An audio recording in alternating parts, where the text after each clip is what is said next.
आपको अपनी जिंदगी में जब कभी भी छोटी से छोटी या बड़ी से बड़ी कोई भी परेशानी आ जाए, तो भगवत गीता के ये 30 उपदेश उस वक्त पे आपको बहुत काम आएंगे।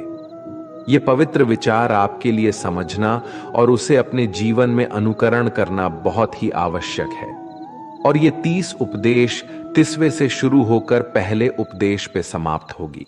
इसलिए वीडियो को आखिर तक पूरा ध्यान से सुने ताकि आपके भी जीवन में कल्याण हो सके। गीता का 30वां उपदेश है अश्वमेव भुक्तव्यम कृतम कर्म शुभाशुभम। इसका मतलब है कि आपने कोई भी कर्म किया हो उसका फल आपको जरूर भोगना पड़ेगा। अगर आपने अच्छे कर्म किए हैं तो वो जाने अनजाने में किसी मुश्किल वक्त पे आपको वो अच्छे कर्म उस मुश्किल वक्त से बचा ही लेंगे। अगर आपने गलत कर्म किए हैं, पाप किया है, तो उसकी सजा भी आपको जरूर मिलेगी। तो इंसान कितना ही छुप कर कर्म करे, चाहे वो कितना ही चालाकी से कर्म करे, लेकिन कहते हैं ना, उस परमात्मा के ईश्वर के चारों तरफ कैमरे लगे हुए हैं। हमारे एक एक कर्म पर वो प्रकृति, वो परमात्मा अपनी दृष्टि बनाए रखते हैं। हमारे एक एक कदम का हिसाब होता है। इसे हम एक कहानी से समझाते हैं। एक गांव में 2 मित्र रहते थे। उन दोनों ने विचार किया, इस गांव में हम धन नहीं कमा पा रहे हैं। वो दोनों धन कमाने के लिए शहर चले गए। कुछ वर्ष वहां रहकर उन्होंने काफी धन कमाया। फिर सोचा कि अब हम अपने घर वापस चलते हैं, और हमने अच्छा खासा धन कमा लिया है। उस समय पे यातायात की इतनी सुविधाएं नहीं होती थीं। वो अपने बैलों पर ही यात्रा कर रहे थे।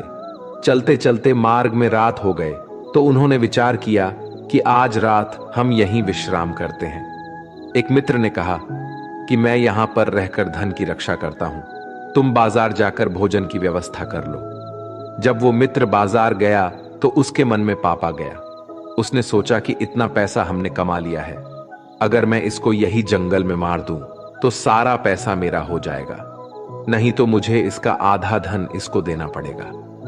मन में ये खोट आने पर उसने अपने मित्र के खाने में जहर मिला दिया, और जब वो खाना लेकर के अपने मित्र के पास गया, उसका मित्र वो जहर वाला खाना खाकर वहीं पर उसकी मृत्यु हो गई। वो व्यक्ति सारा धन लेकर के अपने घर वापस आ गया। फिर उसके घर में पुत्र ने जन्म लिया। जब उसका बेटा पैदा हुआ तो वो बहुत ही बीमार रहता था। उसने अपने जीवन में जो कुछ भी धन कमाया था, उसका वो सारा धन अपने बेटे के इलाज में ही खत्म हो गया। बेटा बड़ा होता गया और इसका धन नष्ट होता गया। जब उसका बेटा थोड़ा और बड़ा हो गया तो उसके पिता ने पूछा कि बेटा, तू इतना बीमार क्यों रहता है? तू ठीक क्यों नहीं होता? मैंने अपनी जिंदगी का सब कुछ तुझ पर लगा दिया है, फिर भी तेरी तबीयत ठीक नहीं रहती। तो उसके बेटे ने बोला, कौन सा बेटा और कौन सा पिता? मैं तो तेरा वही मित्र हूं जिसको तूने जंगल में जहर देकर मार दिया था। मैंने अपना वही हिसाब पूरा करने के लिए तेरे पुत्र के रूप में तेरे ही घर में आया हूं। अब मेरा तेरा हिसाब बराबर। अब मेरा जीवन यहीं समाप्त होता है। तो गीता का उपदेश हमें यही सिखाता है, कोई अपने आप को कितना भी चालबाज समझता हो, होशियार समझता हो, लेकिन अगर उसने गलत कर्म किया है, चाहे आज नहीं तो कल उसे उसका फल भोगना ही पड़ता है। कोई भी व्यक्ति अपने किए हुए कर्म से बिना उसको भोगे कभी छूट नहीं सकता। गीता का 29वां उपदेश है कि आपके सारे दुखों का कारण किसी को अपना मानना है। आप कभी गौर करना, आपकी जिंदगी के सारे दुख, सारी तकलीफें, सारी चिंताएं वहीं से आते हैं जहां आपका अपमान होता है कि ये मेरा है, ये मेरा अपना है। यहीं से आपकी जिंदगी में दुख का आना शुरू हो जाता है। इसे एक छोटी सी कहानी से समझते हैं। एक व्यक्ति के पास एक बहुत बड़ा महल था। उसने जिंदगी भर की सारी संपत्ति लगाकर उस महल को बनाया था। आसपास के शहरों के कई लोग उसके महल को देखने आते थे। कई बड़े बड़े सेठ उसके महल को खरीदने की कोशिश करते थे। इसलिए वो महल उसका अहंकार हो गया, उसके जीने की वजह था। उसका उस महल से बहुत लगाव था। एक दिन उसके महल में आग लग गई और वो कहीं बाजार गया हुआ था। जब वो घर लौट कर आया तो उसने देखा कि उसका महल तो आग में जल रहा है। अपने घर को आग में जलता हुआ देखकर उसे इतना दुख हुआ। उसने कहा, अगर ये महल नहीं रहेगा तो मैं भी जिंदा नहीं रहूंगा। अगर मेरा महल ही जलकर राख हो जाएगा तो मैं जी कर क्या करूंगा। वो भी उसी आग में छलांग लगाने की कोशिश करने लगा तो किसी दूसरे व्यक्ति ने उसे रोक लिया और कहा कि भाई, ये जो तुम्हारा महल है, इस महल को तुम्हारे कल बेटे ने किसी और को बेच आया है। जब उसे पता चला कि ये महल अब मेरा नहीं किसी और का हो चुका है तो उसकी सारी चिंता खत्म हो गई। जैसे और लोग उस जलते हुए महल को देखकर तमाशा देख रहे थे, वैसे ये भी खड़ा हो गया। इतने ही देर में उसका बेटा आया। वो अपने बेटे को देखकर बहुत खुश हुआ। उसे आशीर्वाद देने लगा कि तेरे जैसा बेटा तो बहुत भाग्य वाले माता पिता को मिलता है। तुमने तो मेरी जिंदगी बचा ही ली। आज इस घर में आग लग रही थी और तूने कल ही इसका सौदा कर दिया।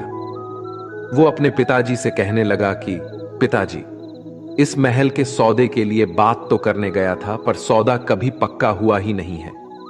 जब उसके पिता ने यह सुना कि अभी इस महल का सौदा हुआ ही नहीं है तो वो दोबारा से फूट फूट कर रोने लगा और अपनी छाती पीटने लगा।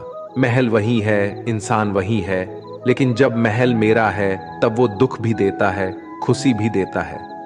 लेकिन जब वो मेरा नहीं है, उससे मेरा कोई रिश्ता नहीं है, तो सारे दुख खत्म हो जाते हैं। ऐसे ही जिंदगी में जब किसी जगह, किसी इंसान को, किसी रिश्ते को, किसी काम को हम अपना मान लेते हैं, मेरा मान लेते हैं, वो वहीं से सारे दुखों की शुरुआत होती है, वहीं से हर तकलीफ की शुरुआत होती है। तो श्रीमद् भगवद गीता का ये 29वां उपदेश यही कहता है कि आप जैसे ही किसी को अपनी जिंदगी जीने की वजह मान लेते हो, इसके बिना तो मैं जी ही नहीं सकता, तो फिर वो चीज, वो इंसान, वो काम आपको बहुत दुख देता है। दोस्तों, इससे पहले कि हम 28वें उपदेश पर जाए, आपसे विनती है कि अगर आप इस वीडियो से कुछ भी सीख रहे हैं तो इस वीडियो को एक लाइक कर दीजिए और इस चैनल को सब्सक्राइब कर लीजिए। तो फिर चलिए आगे बढ़ते हैं। गीता का 28वां उपदेश है कि आज मैं जियो। हल्की चिंता करना छोड़ दो। जो भी व्यक्ति अपनी बीते हुए कल या अपने आने वाले कल में खोया हुआ रहता है, वो जिंदगी में कभी खुश नहीं रह सकता। आपको जिंदगी में खुशी सिर्फ और सिर्फ तब मिल सकती है जब आप वर्तमान में जी सके, आज के आनंद को जी सके। बीते हुए कल और आने वाले कल का कोई वास्तविक अस्तित्व नहीं होता। वो सिर्फ आपकी बुद्धि और आपके विचारों में होता है। उसे सिर्फ आप अपने मन के अंदर और बुद्धि के अंदर जीते हैं। उसकी कोई वास्तविकता इतनी नहीं होती। उसे सिर्फ आप अपने मन के अंदर और बुद्धि के अंदर जीते हैं। लेकिन जिससे आप वास्तविकता में जीते हैं, वो आपका आज होता है, वो आपका चल रहा पल होता है।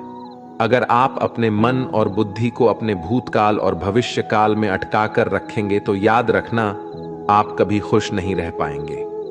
और अगर जिंदगी में खुश रहना चाहते हैं तो आज में और इसी पल में जीना सीखें। गीता का 27वां उपदेश है कि जो आपके साथ अधर्म करे, पाप करे, गलत करे, उसे दंड जरूर देना चाहिए। अगर आप उसे सहते हैं तो वो आपके साथ और गलत करता रहेगा। अगर आप उसे सहते हैं तो उसके पाप में आप भी भागीदार हो जाएंगे। अर्जुन श्री कृष्ण से कहने लगे कि जिनसे मैं युद्ध करने जा रहा हूं, ये सब मेरे भाई हैं, मेरे गुरुजन हैं। मैं इनके सामने कैसे हथियार उठाऊं, इनको कैसे मारूं? तो भगवान श्री कृष्ण ने अर्जुन से कहा कि जिन्हें तुम अपना मानते हो वो सभी अधर्मी हैं, वो पाप के पक्ष में खड़े हैं, और अगर तुम इनका वध नहीं करोगे, युद्ध नहीं करोगे, तो समाज में और भी पाप बढ़ जाएंगे। क्योंकि जब कोई ऐसे पापियों को नहीं रोकता है तो ये और भी ज्यादा पाप करते हैं। ऐसे ही जब आपके साथ कोई गलत करता है, आपको चोट पहुंचाता है, दुख पहुंचाता है, और वही आप चुपचाप रहते हो, तो उससे सामने वाले का मनोबल बढ़ जाता है। वो आपको कमजोर समझने लगता है और आपके साथ गलत करने का वो अपना हक समझने लगता है। लेकिन जब आप उसके गलत व्यवहार को, उसके अधर्म को रोक लेते हैं, उसका विरोध करते हैं, तब वो अपनी सीमा में रहना सीख जाता है। और यही कलयुग है। अगर इस जमाने में आपको खुश रहना है तो आपको अपनी रक्षा खुद ही करनी होगी। कोई आपके साथ गलत करे तो उसको कभी नहीं सहना रहना चाहिए, बल्कि उसका सामना करना चाहिए। गीता का 26वां उपदेश है कि किसी से भी हद से ज्यादा मोह कभी नहीं करना चाहिए। जिससे भी आप सबसे ज्यादा मोह लगाओगे, देखना वो आपको अवश्य रुलाएगा। मोह की वजह से ही आप किसी के पीछे मरते रहते हैं। मोह की वजह से ही आपको कई बार अपमान भी सहना पड़ता है, और कई लोगों को मोह की वजह से ही अपना अपमान दिखता भी नहीं है कि सामने वाला मेरी इज्जत तक नहीं कर रहा और मैं इसके पीछे मरा जा रहा हूं। वो आपकी आंखों पे ऐसी पट्टी लगा देता है कि आपको सच और झूठ दिखाई ही नहीं देता। आपको किसी इंसान का चेहरा दिखाई नहीं देता। आप जो देखते हैं, जो सुनते हैं, उसी पर यकीन करने लगते हैं, फिर चाहे आपको कितना ही दर्द मिल रहा हो। अगर आप किसी इंसान को ठीक से समझना चाहते हैं, उसकी सच्चाइयों को जानना चाहते हैं, तो उसके लिए बहुत जरूरी है कि आप उसके मोह से जल्द बाहर आ जाएं। आपका मोह आपको दुख देता है। जिस दिन मोह खत्म, उस दिन आपको किसी भी रिश्ते से कोई दुख नहीं मिल सकता, क्योंकि आपको फिर कोई फर्क ही नहीं पड़ेगा। गीता का 25वां उपदेश यह है कि आप वो मत करो जो सभी करते हैं, बल्कि वो करो जो आपके लिए सही है। स्वधर्मम निधनम श्रेय भारत धर्मो भयावह। श्री कृष्ण ने अर्जुन से कहा कि एक जो तेरा कर्तव्य है, जो तेरे लिए सही है, जो तुझे करना चाहिए वो कर तू। कभी भी वो काम मत कर जो दुनिया कर रही है। क्योंकि अर्जुन श्री कृष्ण से कहने लगा कि ऐसे भयंकर युद्ध में पढ़ने से अच्छा है कि मैं सन्यासी बन जाऊं। तो श्री कृष्ण ने अर्जुन से कहा कि सन्यासी बनना तेरा कर्म नहीं है, तेरा धर्म नहीं है, क्षत्रिय है तू। कर्म और तेरा धर्म यही है कि तू अधर्म का नाश कर, धर्म की रक्षा कर। ऐसे ही हर इंसान का एक अलग कर्तव्य होता है, एक अलग ही मार्ग होता है। तो कभी भी उस मार्ग पर मत जाना जहां सारी भीड़ जा रही हो। कभी भी वो काम मत करो जो दुनिया करती है, कि आजकल का ये ट्रेंड हो गया है, ये फैशन हो गया है, सब करते हैं इसलिए हम भी कर रहे हैं। सारी भीड़ यही काम कर रही है इसलिए हम भी कर रहे हैं। अगर आप वो करोगे जो भीड़ कर रही है, तो आप भी उसी भीड़ में कहीं खो जाओगे। लेकिन वही अगर आप वो करोगे जो आपके लिए सही है, जो आपकी प्रतिभा है, तो दुनिया की सारी भीड़ में भी आप सबसे अलग नजर आओगे। गीता का 24वां उपदेश है कि जिंदगी में धोखा अपने ही देते हैं, क्योंकि उनको आपकी कमजोरियों का पता होता है। बाहर वाला आपको धोखा नहीं दे सकता, क्योंकि उसको आपके बारे में पता ही नहीं है कि आपको चोट कहां पहुंचानी है। लेकिन जो आपका अपना है, आपका खास है, उसे बहुत गहराइयों से पता होता है कि इसकी कमजोरी क्या है। ऐसा क्या करें जिससे इसको दर्द पहुंचाया जा सके, जिससे इसको हम नीचा दिखा सकते हैं, इसको चोट पहुंचा सकते हैं। ये कलयुग है, इसमें बाहर वालों से नहीं, जो हमारे अपने हैं ना, उनसे ही सावधान रहना होता है। महाभारत का युद्ध दो अलग अलग राज्यों में नहीं हुआ था, बल्कि एक ही परिवार के भाइयों में हुआ था। सभी आपस में एक ही वंश के लोग थे। कितनी बार दुर्योधन ने जहर देकर भीम को मारना चाहा। न जाने कितनी बार दुर्योधन ने पांडवों को जान से मारने की कोशिश की। वो उसका कोई पराया नहीं था, बल्कि उसका भाई था। सारी लड़ाइयां घर के अंदर ही होती हैं, बाहर कौन लड़ेगा? हमसे घर में ही सारे झगड़े होते हैं। तो आपको चोट सिर्फ वही लोग पहुंचा सकते हैं जो आपके अपने हैं। आपको धोखा सिर्फ वही लोग दे सकते हैं जो आपके अपने हैं। गीता का 23वां उपदेश है, जो इंसान अपनी रक्षा खुद नहीं कर सकता, उसकी रक्षा भगवान भी नहीं कर सकते।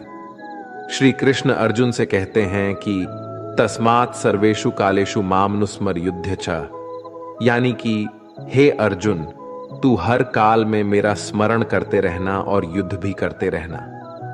तो अर्जुन ने श्री कृष्ण से पूछा कि ये युद्ध तो कुछ ही दिनों में समाप्त हो जाएगा, लेकिन आप कह रहे हैं कि तू हमेशा मेरा स्मरण करते रहना और युद्ध करते रहना। हमेशा युद्ध करने का क्या मतलब है? तो श्री कृष्ण ने अर्जुन से कहा कि ये जिंदगी ही रणभूमि है। इस जीवन में सुख दुख आते ही रहेंगे और तुझे उनका डट के मुकाबला करना है। श्री कृष्ण ने यह नहीं कहा कि तू चुप करके बैठ जाना और मैं लड़ाई करूंगा। बहुत गहराई है गीता के ज्ञान में।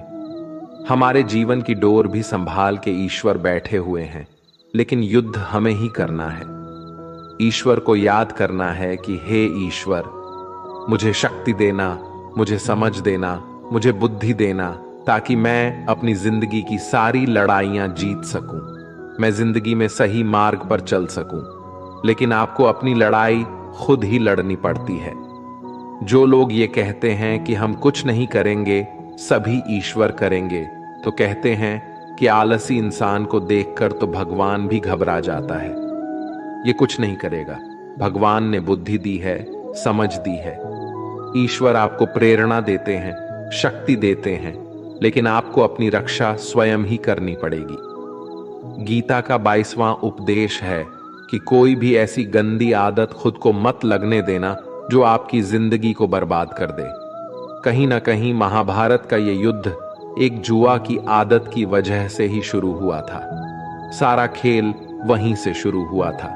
एक ऐसी जुआ की लत जहां युधिष्ठिर ने अपने भाइयों को दांव पर लगा दिया, अपनी पत्नी को दांव पर लगा दिया, ऐसा जितने का नशा की अपना सब कुछ गंवा दिया। ऐसे ही हम भी अपनी जिंदगी में जब कोई ऐसी गंदी आदत लगा देते हैं, चाहे वो कोई भी हो, चाहे वो नशे की हो, मोबाइल की हो, किसी इंसान की हो, कोई गलत काम करने की हो, कोई भी गलत आदत जो आपको बर्बाद कर सकती है, अगर आप उसको नहीं छोड़ेंगे तो आपका सब कुछ खत्म हो जाएगा। इससे पहले कि आपकी आदत आपको खत्म कर दे, आप अपनी गलत आदतों को खत्म कर दीजिए। गीता का 21वां उपदेश यह है कि आलसी इंसान कभी कुछ हासिल नहीं कर सकता। अधिकतर लोग सिर्फ योजनाएं ही बनाते रहते हैं कि मुझे बड़ा घर चाहिए, मुझे बड़ी गाड़ी चाहिए, मैं दुनिया घूमना चाहता हूं, मुझे ये चाहिए वो चाहिए। ये हर कोई सोच लेता है, लेकिन उस पर मेहनत करना, अपना कर्म करना वो नहीं करते। क्योंकि चाहना तो बहुत आसान है, लेकिन उसके लिए कर्म करते रहना वो बहुत मुश्किल है। हर कोई चाहता है कि मेरा शरीर फिट हो, लेकिन उसके लिए एक्सरसाइज करना वो आपको ही करना होगा। जो इंसान आलसी बन के बैठा रहता है तो उसे ना ही अच्छा शरीर मिलता है और ना ही अच्छा जीवन मिलता है। तो अगर जिंदगी में कुछ पाना चाहते हो तो आलस्य को अपनी जिंदगी से दूर कर देना। आलस्य के चलते ही आपको कुछ मिलने वाला तो नहीं, लेकिन जो आपके पास है ना, वो भी गवा दोगे। गीता का 20वां उपदेश ये है कि जिंदगी में अगर खुशी चाहते हो तो मन की गुलामी को त्याग कर दो। कई लोग कहते हैं कि हम करना तो बहुत कुछ चाहते हैं, लेकिन कुछ कर ही नहीं पाते। पता भी सब कुछ है कि क्या करने से हमारी जिंदगी बेहतर हो सकती है, क्या चीज है जो हमको नुकसान पहुंचा रही है, लेकिन फिर भी कुछ कर नहीं पाते। समझते सब कुछ है, लेकिन समझकर भी, चाहकर भी कुछ कर ही नहीं पाते। वो इसलिए होता है क्योंकि आप अपने मन के गुलाम बन चुके हो। लोग तो अपनी जीभ का भी स्वाद तक नहीं छोड़ पाते। फिर कहते हैं कि हम पतले नहीं हो पाते, फिट नहीं हो पाते, सक्सेस नहीं मिल रही है, क्योंकि जो आपको करना चाहिए आप वो करते ही नहीं हैं। आपका मन सब कुछ समझकर भी आपको वो करने ही नहीं देता। इसलिए जिंदगी में अगर आगे बढ़ना है तो अपने मन के अनुसार चलना छोड़ दो। जो आपके लिए सही है वो ही आपको करना चाहिए।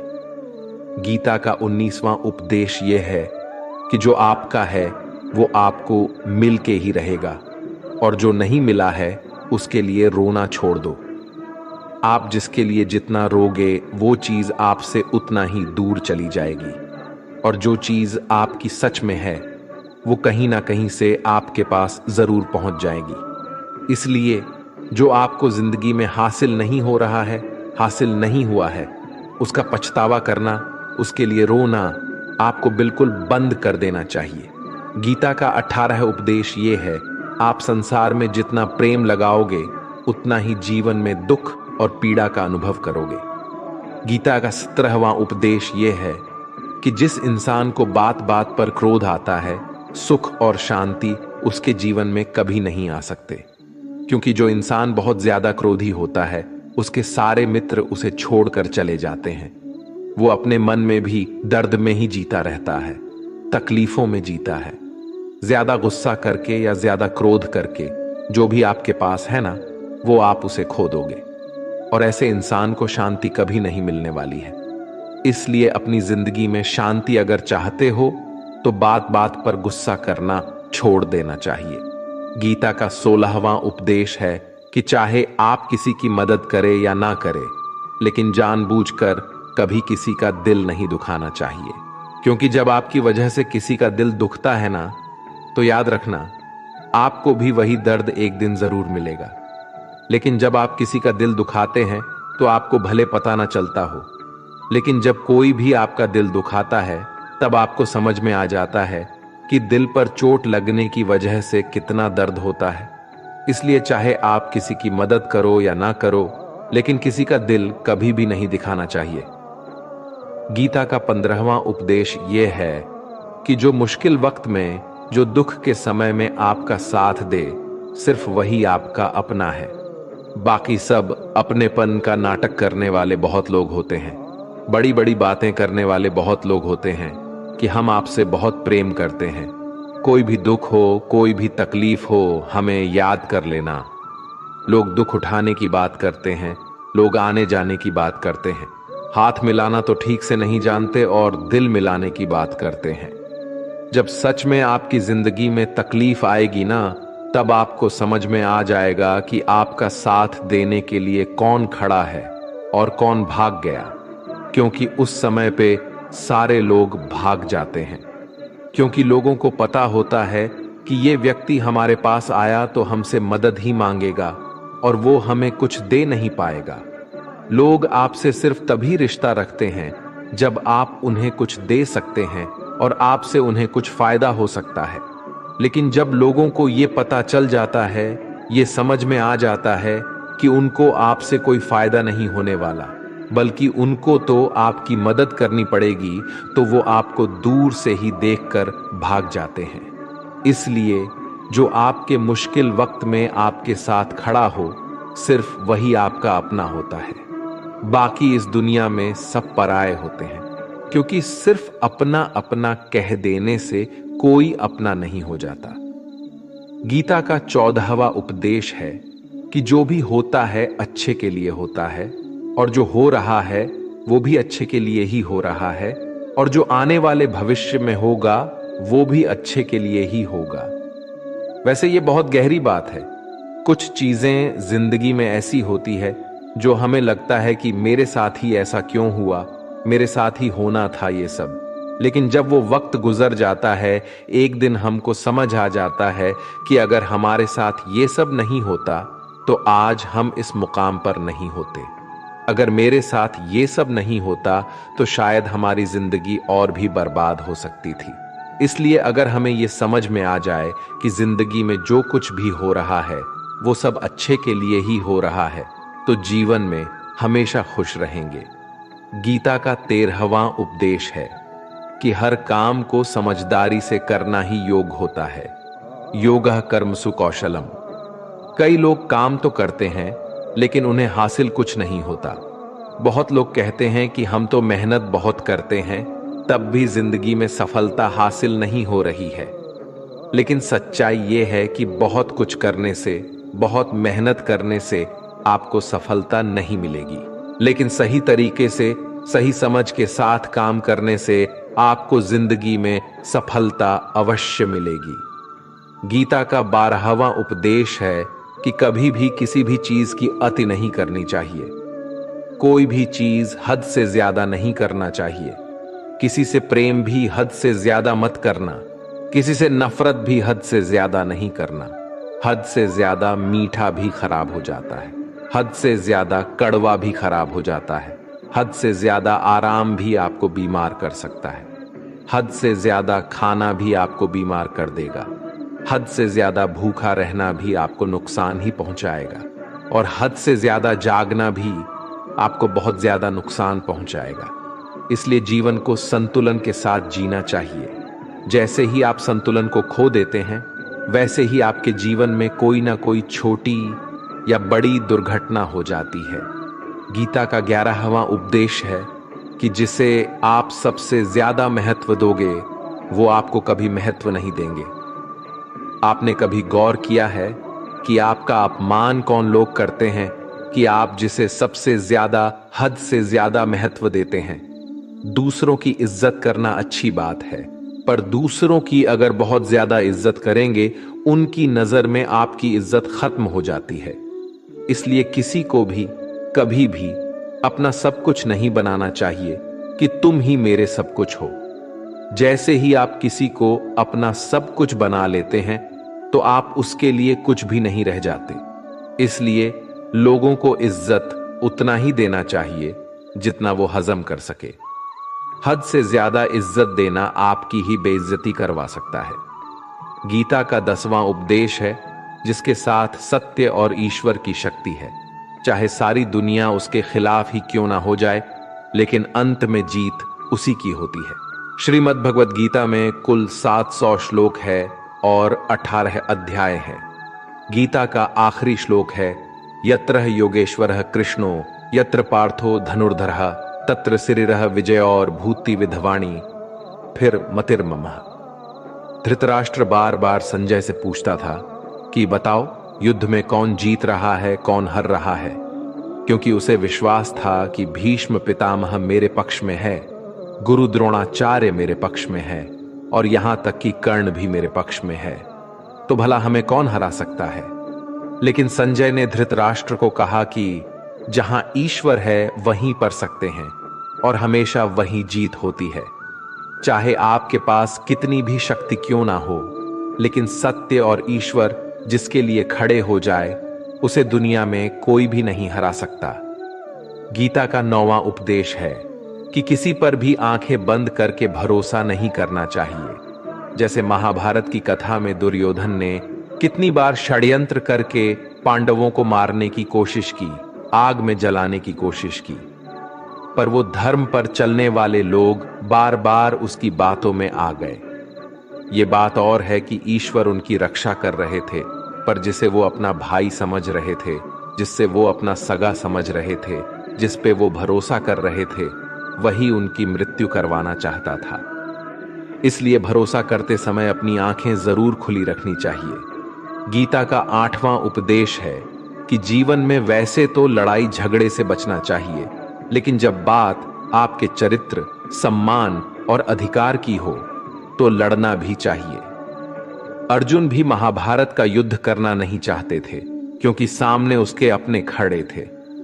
लेकिन श्री कृष्ण ने उन्हें उपदेश दिया कि यहां पर बात लड़ाई की नहीं है, तेरे सम्मान की है, तेरे चरित्र की है, तेरे अधिकार की है। जो द्रौपदी के साथ कौरवों ने भरी सभा में अपमान किया, उसे नग्न करने की कोशिश की, इतना बड़ा अधर्म किया, वो तुम्हें कभी नहीं सहना चाहिए। इसलिए बात जब आपके चरित्र पर आ जाए, आपके सम्मान पे आ जाए, तो चाहे वो अपना ही क्यों ना हो, आपको उसके साथ अवश्य ही लड़ना चाहिए। गीता का 7वां उपदेश है कि चाहे कितना भी बुरा वक्त आ जाए, लेकिन जो इंसान जिंदगी में कभी हिम्मत नहीं हारता, वो सब कुछ हासिल कर सकता है। जब पांडव लोग जुए में सब कुछ हार गए, उनको 12 साल के लिए वनवास मिला और 1 साल के लिए अज्ञातवास। वो भिक्षा मांग के अपनी जिंदगी को पालते थे, भयानक जानवरों के बीच जंगलों में भटकते रहते थे। लेकिन इतना मुश्किल वक्त झेलने के बाद भी आखिर में विजय उन्हीं की हुई, क्योंकि उन्होंने अपने अंदर कभी हिम्मत नहीं खोई। ऐसे ही आपकी जिंदगी में कितना ही मुश्किल वक्त क्यों ना आ जाए, लेकिन आपके अंदर अगर हिम्मत है तो जीत आपकी अवश्य होगी। गीता का 6ठा उपदेश है कि जो किसी और का है, उस पर कभी अधिकार अपना नहीं जमाना चाहिए, कभी कब्जा नहीं करना चाहिए। जब शकुनी ने षड्यंत्र करके पांडवों को हस्तिनापुर से अलग करवा दिया, एक राज्य दे दिया जहां की भूमि भी बंजर थी, जहां और कुछ नहीं हो सकता था, लेकिन पांडवों ने उस शहर को इतना सुंदर बना दिया, इतना वैभवशाली बना दिया कि हस्तिनापुर भी उसके आगे फीका लगने लगा और उसके वैभव को और सुख को देखकर दुर्योधन अंदर ही अंदर जलता था और इसलिए उसने कई षड्यंत्र करके उनका वो खांडव प्रस्थ भी उनसे छीन लिया। जो चीज उनकी नहीं थी उस पर भी कब्जा किया। तो उसका आखिर में परिणाम यही हुआ कि जो चीज उनके पास थी वो भी उसके पास नहीं रही, उसे गंवाना पड़ गया। इसीलिए जो आपका नहीं है कभी उस पर अधिकार नहीं जमाना चाहिए। गीता का 5वां उपदेश है कि वो इंसान जिंदगी में सफल माना जाएगा जो अंदर से हमेशा खुश रहता है। बाहर से तो सभी खुश दिखाई देते हैं, लेकिन अंदर से इंसान अशांति से भरा रहता है। बहुत पैसा कमा लिया, कामयाबी हासिल कर ली, लेकिन वो कामयाबी असली नहीं। असली कामयाबी तब मानी जाएगी जब आपका मन खुश रहता हो। गीता का 4था उद्देश्य यह है कि आप जैसा अन्न खाओगे वैसा ही आपका मन और आपकी बुद्धि होगी। अब वैसा ही कर्म करोगे और वैसा ही आचरण करोगे। सात्विक अन्न खाओगे तो आपका मन भी सात्विक होगा, सात्विक व्यवहार भी करोगे, सोच भी आपकी अच्छी होगी। श्री कृष्ण ने भागवत गीता में सात्विक, राजसी और तामसी इन तीनों आहारों का विस्तार से वर्णन किया है कि क्या खाना चाहिए, क्या नहीं खाना चाहिए। पर इसका निचोड़ यही है कि जो मनुष्य सात्विकता से भोजन करता है उसे जीवन में सुख और शांति अवश्य मिलते हैं। गीता का 3रा उपदेश है कि बुरा इंसान कभी अपनी बुराई नहीं छोड़ेगा। चाहे आप उसके साथ कितना भी अच्छा चलो, वो आपको तकलीफें अवश्य ही देगा। इसलिए जो जैसा है आप उसके साथ वैसा ही व्यवहार करें। बुरे इंसान के साथ आप कितना भी अच्छा बन जाओ, वो कभी अच्छा नहीं बनने वाला। दुर्योधन जंगल में पांडवों को मारने के लिए गया था, लेकिन वहां पर भी लोगों ने दुर्योधन को पकड़ लिया। उसका मित्र कर्ण भी उसे छोड़कर भाग गया।